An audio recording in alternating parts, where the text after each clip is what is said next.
The swiftness of the Japanese advance caught the world unaware. In just a few hours in late 1941, World War II became a truly global conflict as the aggression of the Imperial forces struck Hawaii, the Philippines, Guam, Thailand, Malaya, and elsewhere. The scale and speed of the assault and the chaos of the Allied retreat to Singapore is often painted in broad strokes, so much so that we often lose sight of the tragedy and brutality of the day-to-day fighting. And few days were more tragic and more brutal than January 22nd, 1942, when a group of wounded and helpless Allied troops were tortured and put to death by their captors. This is the story of the massacre at Parit Sulong.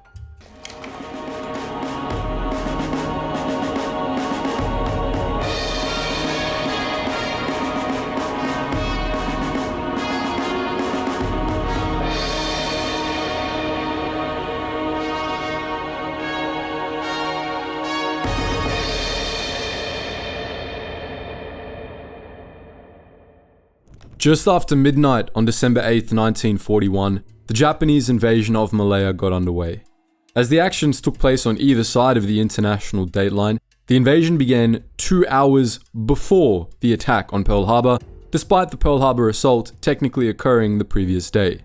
They made rapid progress, taking Kedah by December 10th and setting up air bases and beachheads with little harassment from Allied forces.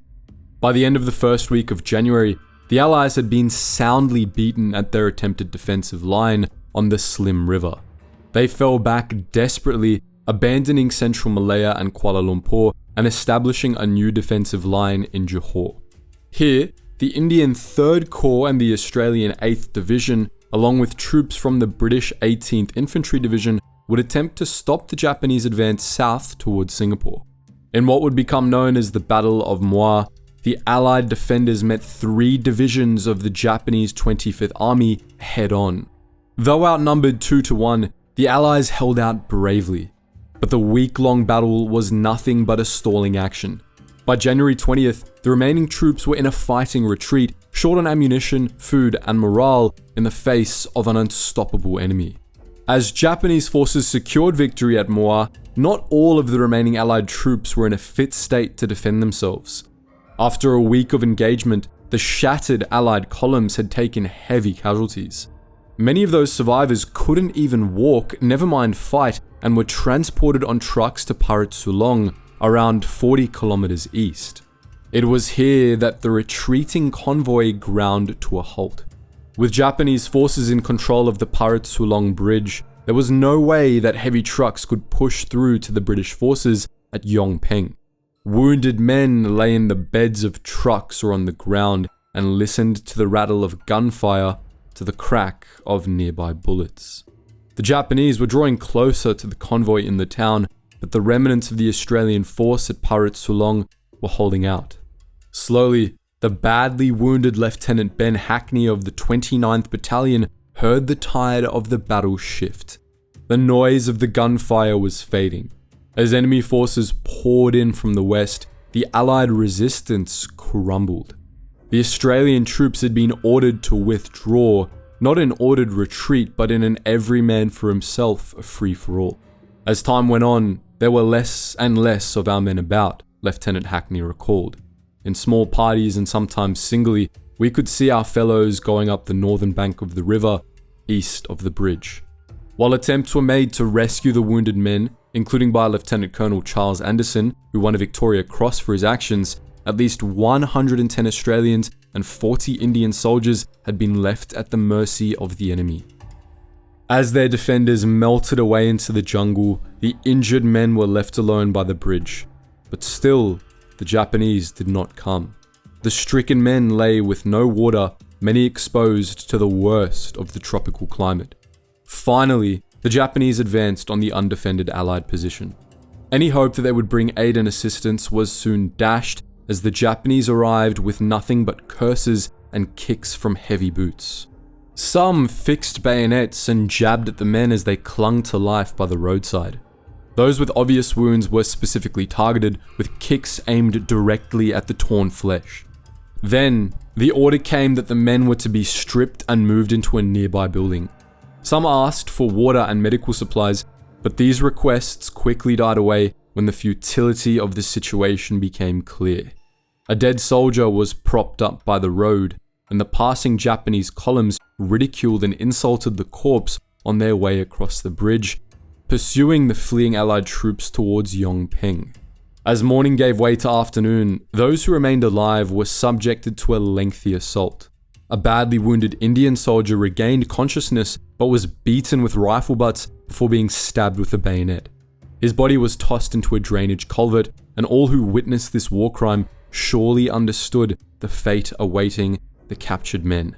Night began to fall, and the Japanese command, aware that what they were doing was unsettling local residents in a town they would need to pacify and occupy, decided to lead the remaining men away from Parit Sulong. With wire and rope, the stricken men were lashed together, Indian and Australian side by side, bonded by the brutality of their ordeal. The column was led away from the building to their place of execution, where they were machine gunned down.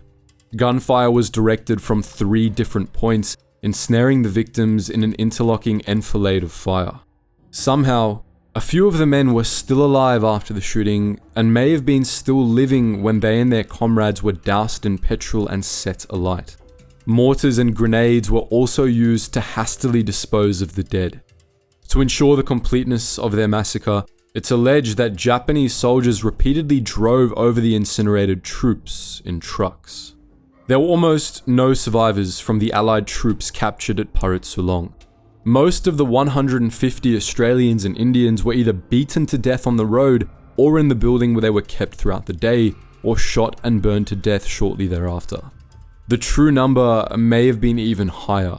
Major Fukashi Hinokunya reported seeing 161 bodies burned on the pyres. However, at least one man did survive. Lieutenant Hackney, his legs shattered and immobile, had played dead while the men were rounded up and managed to crawl away into the jungle.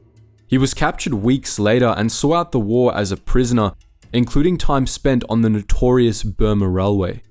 It's believed one other man may also have survived. The remaining men met a brutal, wretched fate that January day in 1942.